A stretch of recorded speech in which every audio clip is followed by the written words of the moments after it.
One summer night, Emily and Theodore were floating home together, just talking about this and that. "Did I ever tell you about the time I was in Africa?" said Emily. "No," replied Theodore. "Oh, please do, Emily." Theodore loved talking with Emily. It felt so nice to talk with his friend. "Well," began Emily, "I was sent to Africa to bring back a ship who had broken her engine, and suddenly a bright, shiny light streaked across the sky." "What's that?" said Emily. "Shooting star," said Theodore. "It's too big to be a star," gasped Emily. "Look," said Theodore. The bright, shiny light suddenly seemed to fall right into the ocean not far from the big harbor.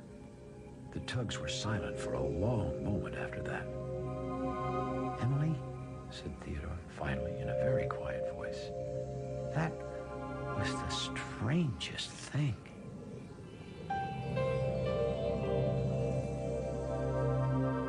The tugs were gathered at the great ocean dock. The dispatcher was just giving out the jobs for the day when a very surprising visitor appeared.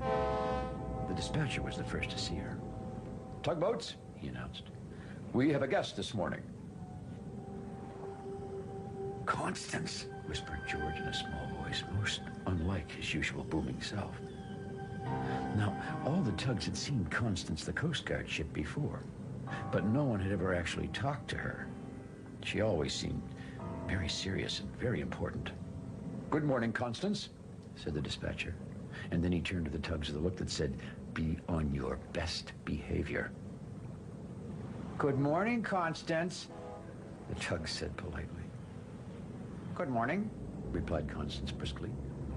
And then she stopped before Emily. "Emily," she said, "I would like you to meet me at the harbor entrance later. I have a special job for you." Emily was surprised. She turned to the dispatcher to see if that was all right. "That's fine, Emily," said the dispatcher. "I will have another tugboat do your harbor job today." "Excuse me, Constance," said Emily, turning to Constance. What will we be doing?" But Constance didn't answer Emily's question. She was already heading off. "Well, that's the second strange thing that's happened lately," said Theodore quietly. "First that bright shiny light last night, and now this." The tugs couldn't stop talking about Constance. "I wish Constance had told me what my special job is," said Emily. "Constance is our Coast Guard," said Fodak in a serious voice. "That means she's in charge of guarding our ocean. Maybe she's on a secret mission and needs you to help her. She probably needs you for something important." "Still," said Theodore quietly, "she left before she could answer Emily's question. She doesn't seem very friendly." The others said nothing, but inside they all agreed with Theodore. Constance didn't seem very friendly. Emily caught up with Constance near the entrance to the harbor. Constance set off without a word, and Emily followed behind, feeling more and more puzzled. "Excuse me, Constance," called Emily, trying to catch up. "Where are we going?" "No time to talk, Emily," called Constance above the drum of her powerful Coast Guard engine. "We have important work to do." Emily could see they were passing the last marker buoy in the harbor. "So we're going out in the ocean," she said to herself. Emily forgot all about her questions.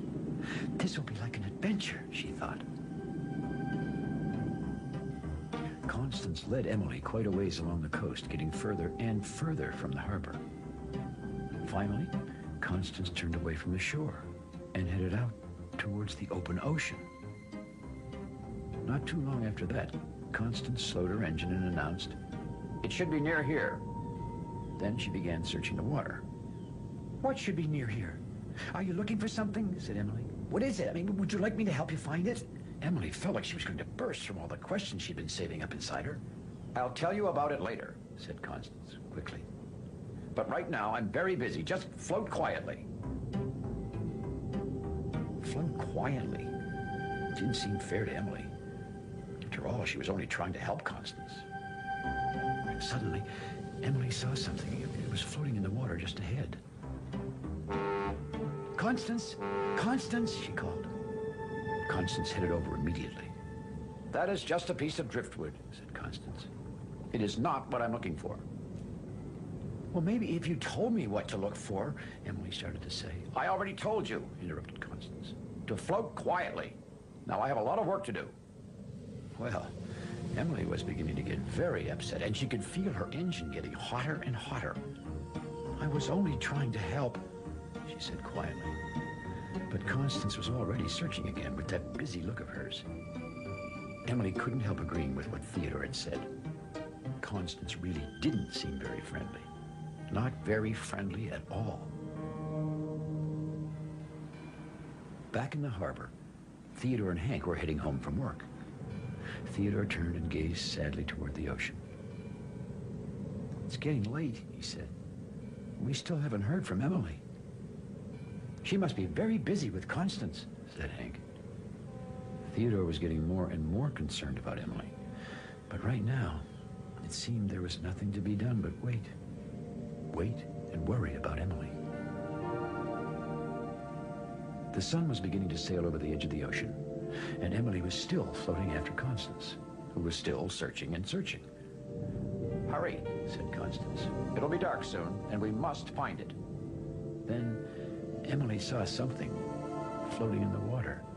Now, Emily didn't want to talk. She didn't want to upset Constance again. And maybe, thought Emily, this was just another piece of driftwood. But it didn't look like a piece of driftwood. It had brightly colored markings, and it was very big. Constance, called Emily, I see something. What is it, Emily? Replied Constance.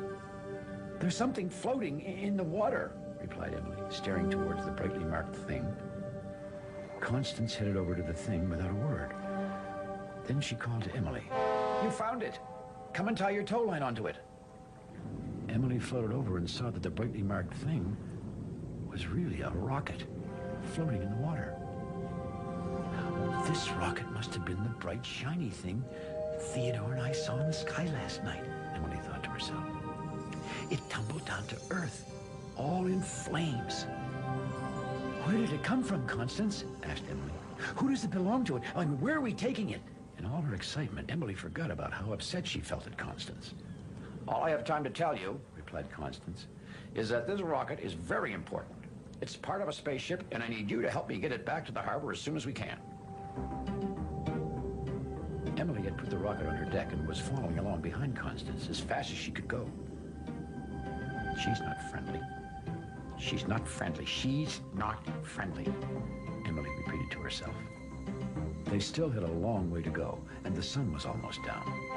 Faster, Emily, called Constance. Now, the rocket was heavy, and it was hard for Emily to carry. She wanted to slow down and catch her breath a little.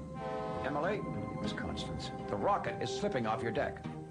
I tried to tie it on properly, Emily started to say, but you were in a big hurry and... No time to talk now, said Constance. Just tie the rocket back on, quickly.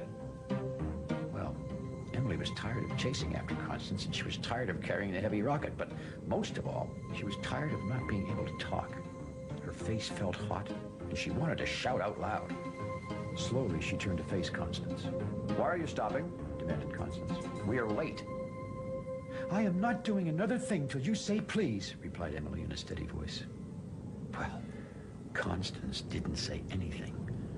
I tried to tell you I didn't have time to tie the rocket on properly, but you were in a big hurry, Emily continued. And now you're upset with me because we're late. Well, maybe the other tugboats are afraid to talk to you, but I'm not. You're not very friendly. Well, it seemed you could hear the silence all the way back to the big harbor. Constance slowly turned to face Emily. Emily floated firmly in her place, but inside, everything seemed to be moving very fast. What would Constance say? Well, what Constance said was the most surprising thing. Do you really think I'm not friendly? Said Constance. She sounded a little hurt. Well, Emily didn't say anything. I always have a lot of important work to do, continued Constance, getting her busy-sounding voice back a little. I don't have time to be friendly. Being friendly doesn't take any time at all, replied Emily. And being friendly is important to me. Emily felt like right through her, but still, she floated where she was. Emily the Vigorous, said Constance, her engine rumbling. You are a very hard-headed young tugboat, and you are the first tugboat to ever talk back to me like this. Again, Emily didn't say anything. She looked Constance straight in the eye. You remind me of myself when I was younger, concluded Constance. I like you. You do? Said Emily. She was so surprised she almost laughed out loud. I do, said Constance. And I'm glad you spoke up just now. I really don't mean to be unfriendly. Sometimes I am a bit bossy. Then she smiled and said, now, will you please get going? Well, Emily had to smile too. Okay, Constance, she said.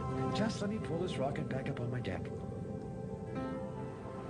The sun had almost set, and Theodore had almost given up waiting for Emily to come home, when suddenly he saw her returning to the harbor with Constance. Theodore rushed out to greet his friend. Emily! Emily! I missed you! Where have you been? What's that on your deck? Emily glanced at Constance. She knew Constance was in a hurry. I'll tell you all about it tomorrow, she whispered to Theodore.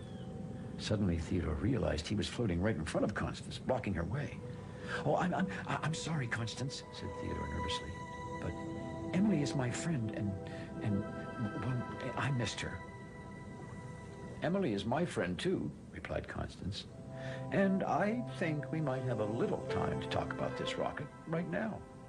Well, Constance began to tell the tugs about how the rocket came to land in the ocean outside the big harbor. And I'll tell you something really interesting. Somehow, as the tugs moved closer to listen to her story, Constance forgot all about being in a hurry or being important. All she could think of was how nice it felt to have new friends to talk to in the big harbor. Of course, Emily and Theodore felt the same way.